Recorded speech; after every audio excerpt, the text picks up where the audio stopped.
He gets his ass on a plane. It can't be easy. He's not, what? He's not a young man. He remembers when the Dead Sea was alive.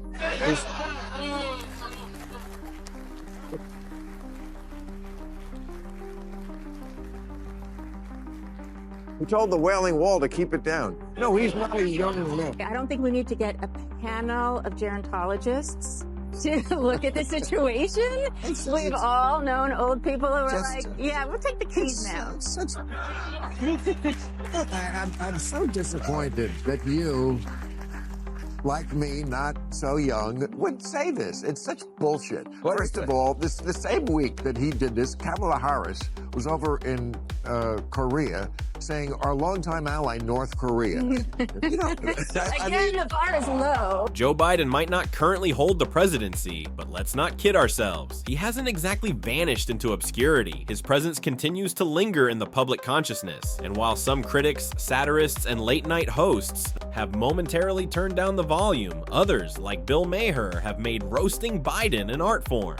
Back when Biden was in office and wielding presidential power, he wasn't just occupying the hot seat, he was the seat, the flames, and the entire BBQ grill smoking with controversy. Maher, known for his biting sarcasm and no-holds-barred commentary, didn't spare Biden from the heat, frequently delivering takedowns that scorched so hard you'd think someone was prepping the carving knives and heating up the gravy.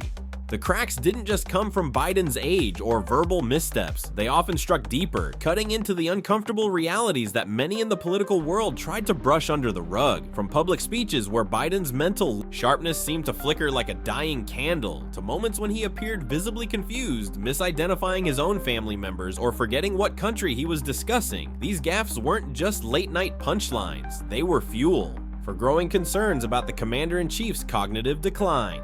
Maher didn't need a panel of gerontologists to tell him what millions of Americans were already seeing. Biden, though seasoned, was becoming a liability. But just when you think Biden might be the Democrats' Achilles heel, Kamala Harris storms in like a hurricane of confusion. If Biden's flaw is age, Kamala's flaw is clarity. Because she doesn't just deliver word salad, she blends the entire produce aisle into a baffling smoothie of incoherence.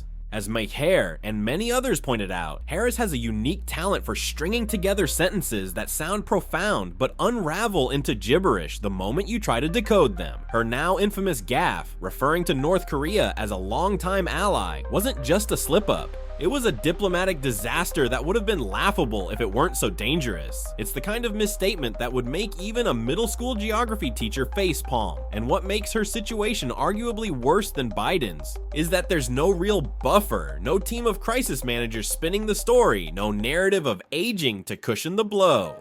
She owns her mess-ups whether she wants to or not. So who's the bigger risk on the ticket? The aging patriarch steadily marching toward sunset, or the unpredictable vice president who can't string a coherent sentence together when the stakes are highest? It's a toss-up, and that's exactly why this political soap opera remains compulsively watchable. Between Biden's slow cognitive fade and Harris's spontaneous semantic implosions, voters are left scratching their heads while comedians like Maher are sharpening their pens. The situation has become the perfect storm for satire, a real-life tragicomedy where the stakes couldn't be higher, yet the main characters seem increasingly out of their depth. In the meantime, Bill Maher continues to do what he does best: channel the nation's collective frustration into searing monologues that burn through the spin and leave everyone, Republicans, Democrats, and independents alike, feeling both amused and deeply unsettled. So keep your popcorn warm and the Alogel close, because in this ongoing political roast, the flames show no signs of dying out.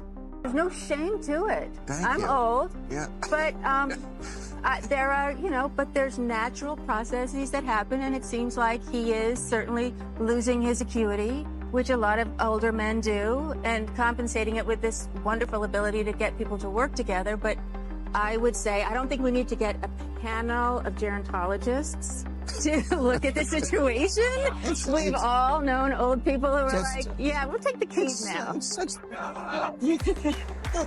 I'm so disappointed that you, like me, not so young, would say this. It's such bullshit. First of all, the same week that he did this, Kamala Harris was over in Korea saying our longtime ally, North Korea. Joe Biden's gaffes have become a defining feature of his public persona, so frequent and bizarre that they've gone from embarrassing to downright legendary. One of the most unforgettable moments was when he introduced Kamala Harris as president. Harris, leaving many to wonder whether it was just a slip or a glimpse into something deeper. Then there was that surreal claim that he had served in the US Senate for 120 years, prompting jokes across social media about whether we had accidentally elected a vampire. But perhaps the most baffling blunder was when he told a crowd with full conviction, "We choose truth over facts." It was a statement so confusing that even his supporters struggled to spin it. These kinds of missteps have fueled criticism, not just from conservatives, but also from independents and even some Democrats who quietly question his cognitive sharpness. However, what really amplified the absurdity of the situation was when Van Jones jumped in, not to clarify Biden's confusion, but to deflect it entirely by attacking Donald Trump. Instead of addressing the growing concerns about Biden's public performance, Van Jones chose to go on a rant against Trump, as if changing the subject would somehow change the reality. His knee-jerk reaction exposed not only his double standards, but also a deeper trend in political discourse. When Biden stumbles, his allies scramble to redirect attention, often in the most transparent ways. We actually have an entire video dissecting Van Jones's flip-flopping hypocrisy, showing how he soft pedals Biden's blunders while magnifying every minor misstep made by Trump. And let's not ignore the larger elephant in the room, the mainstream media.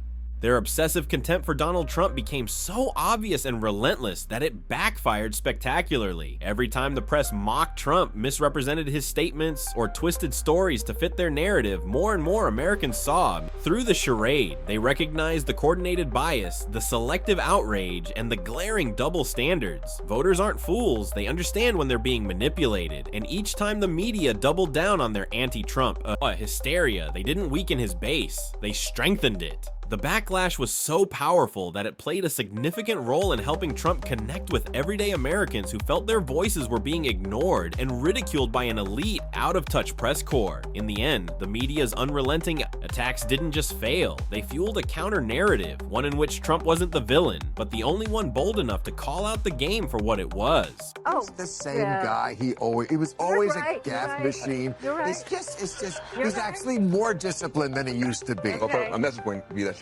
Look, I think the reality is when Biden is strong, he's very strong.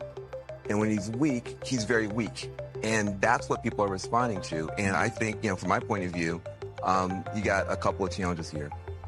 If the public in 2024 sees what they perceive to be a weak insider versus a scary outsider, a Trump. And this is the man, Joe Biden, who was seriously considered by millions to run the world's most powerful country for a second term. A man so far past his prime, he sometimes appears to forget not only his morning routine, but the responsibilities that come with holding the nuclear codes. What America needed was a leader with clarity, strength, and stamina. What it got instead was a figure who seemed better suited for early retirement and afternoon naps than high-stakes diplomacy.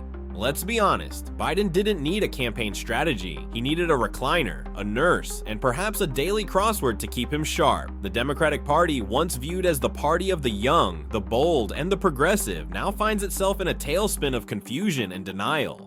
Their chosen frontrunner visibly struggled on live television, stumbled over invisible steps, and frequently mixed up global figures in ways that left even his supporters bewildered. World leaders weren't being addressed, they were being guessed at, like pieces in a memory game gone wrong. And then there's Kamala Harris, who was supposed to be the safety net, the backup engine to kick in when Biden inevitably faltered. But instead of rising to the occasion, she has drifted through her vice presidency with vague speeches, awkward laughs, and minimal impact. The Democrats placed all their bets on a pair who could barely maintain public confidence, let alone inspire. National unity. This isn't statesmanship, it's a slow-motion political implosion being televised to the world. And if the Democratic Party doesn't snap out of its daze, rebuild its leadership pipeline, and seriously rethink its future, it risks becoming a historical footnote, a once relevant institution reduced to a punchline. The party of Roosevelt, Kennedy, and Obama could soon be remembered in the same breath as outdated relics like Blockbuster, obsolete, mismanaged, and memorialized only for its tragic inability to adapt. TikTok Democrats. TikTok. The clock isn't just ticking, it's running out.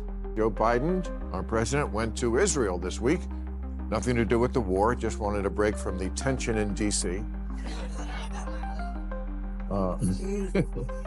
But I think this was his best week as president, Joe Biden. This was his, I think so, his finest hour. I mean, and then he gets his ass on a plane. It can't be easy. He's not, what? He's not a young man. He remembers when the Dead Sea was alive.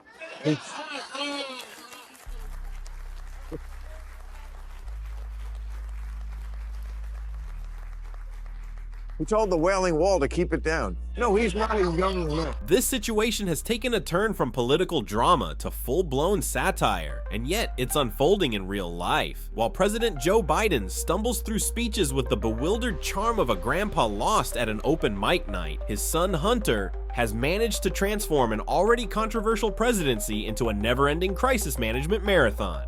The infamous Hunter Biden laptop story, which initially sounded like a wild conspiracy theory to many, has now become one of the most glaring examples of media manipulation and political cover-ups in recent American history. When that story first broke, it was packed with enough scandalous material, emails, shady business deals, and explicit personal content to rival a season of House of Cards. Yet the mainstream media, aided by tech giants and intelligence community veterans, orchestrated a coordinated effort to dismiss and suppress it. Headlines screamed Russian disinformation, while big tech platforms locked accounts, buried links, and censored legitimate reporting. All of this conveniently happened just weeks before the 2020 election, shielding Joe Biden from political fallout and denying the public critical information that could have influenced their vote. But time, as always, reveals the truth. In a stunning reversal, those very media outlets are now slowly acknowledging that the laptop was real all along. What was once considered taboo to even mention is now reluctantly reported, albeit without the same urgency or visibility that the original cover-up received. This isn't just a media ethics failure, it's a direct insult to democracy. The public's trust in journalism, already fragile, is now plummeting even further. This wasn't journalism, it was election interference wearing a press badge and hiding behind journalistic credibility. And now, the consequences are catching up. President Biden may have clinched the presidency, but the skeletons that were locked away before election day are now crashing out of the closet in droves, and Hunter Biden, with his murky business ties and reckless behavior, has dragged the entire graveyard along with him. Every new revelation adds fuel to the fire, from financial records linking foreign interests to allegations of influence peddling and DOJ favoritism. The American people are left wondering not just what was hidden, but why, and whether the institutions they once trusted are capable of telling the truth when it matters most. He's like the world's grandpa. He can't visit without slipping a little money, you know, and just and gets.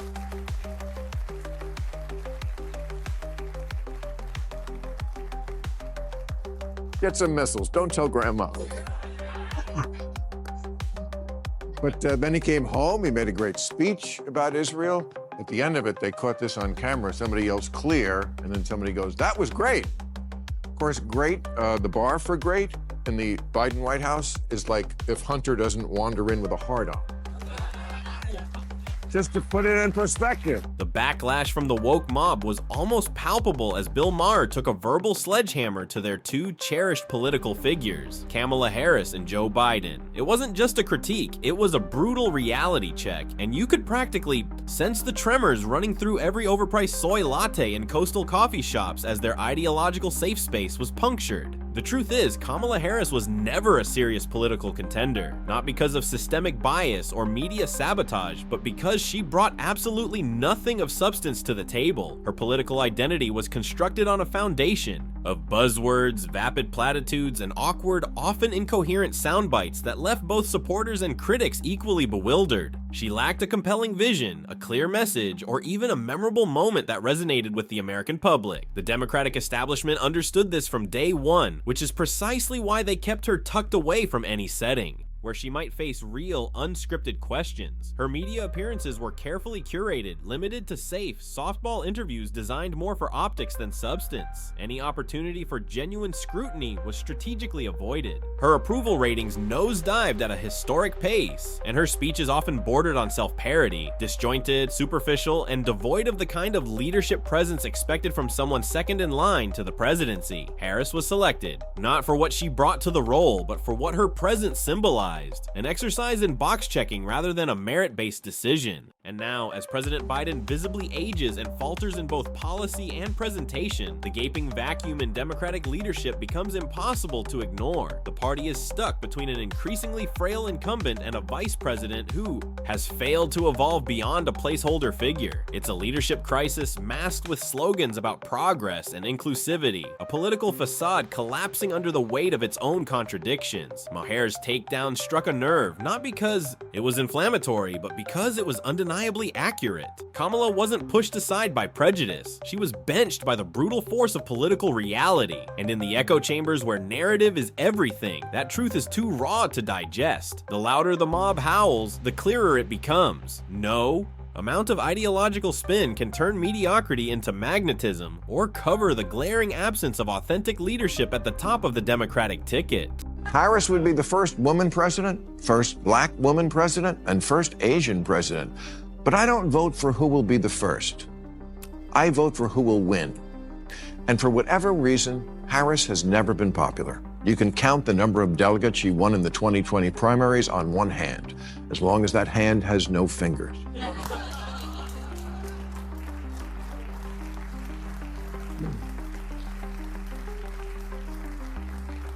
In 3 years as vice president, she's been quieter than an electric car.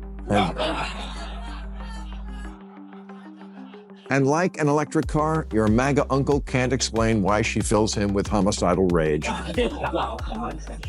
She just does. Sometimes life isn't fair. The idea of Kamala Harris holding the nuclear codes or leading high-stakes negotiations on the global stage has sparked serious concern and ridicule among critics, and not without reason. Her public speaking record has frequently been marked by meandering, nonsensical phrases that seem more suited to a parody sketch than a press conference. Her infamous word salads often leave both audiences and even her own communications team bewildered, trying to decipher the intent behind her jumbled rhetoric. Now imagine her not just speaking at a rally or a town hall, but sitting across from a seasoned geopolitical operator like Vladimir Putin, Xi Jinping, or any other foreign leader known for their strategic ruthlessness. In that kind of high-pressure, high-stakes environment, there is no room for vague platitudes or motivational filler. Every word carries weight, every gesture has consequence, and confusion could easily be mistaken for weakness.